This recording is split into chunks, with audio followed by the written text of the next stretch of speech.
Will my God allow me to take advantage of my wife? I would like to hear Islamic rulings as well as a female point of view on my desires.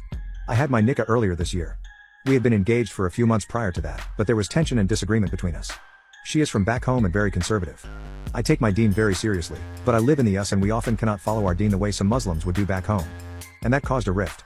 After a few disagreements, I wanted to back out of this marriage and told my parents. They told me that she will adjust. To be honest, I did not want to pursue this marriage as at that time I felt like she was not the one for me and we were not compatible. But I came under parental pressure. Then we had our nikah, and our relationship began on a very cold note. It is not that we were fighting, but we would start conversations, disagree, and then become silent and distant.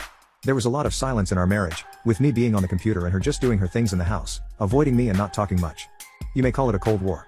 Prior to my marriage, I had stayed away from haram as much as I could and never dated and avoided mixed gatherings as much as I could. This was my first time in the presence of a woman, and when Prada came off, I was secretly very attracted to her. If we had a good relationship like a normal couple, I would have sat her down and told her my feelings. With our differences aside, she was so very beautiful. But due to the Cold War and silent treatment we were giving each other, there was no environment for that conversation. Now, a few months into our marriage, I am very much in need of her. She is still very distant and rejectful. She wants to stay up and read, and only when I'm asleep she joins me in bed. This is done purposely to avoid me. It is odd to be in bed with someone you are in disagreement with. It is not that we have not been intimate, but it is not as frequent as I wanted. And she does not open up much. Firstly, celibacy is already hard on people, but it is even harder if you have a woman without Prada in the house that you can look at but cannot touch. It is not a healthy situation to be in. Part of me says I have her in my nick, and I can just take her whenever I feel like. I am obviously stronger and I can get what I want. But there are conflicting opinions on the internet, even among religious people.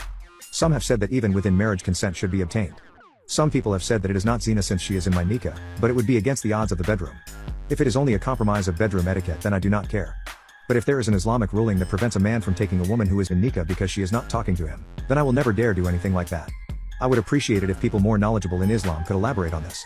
If there are any sisters reading this, especially those already married, then your views would be greatly valued. May Allah bless those who offer their help. Inshallah.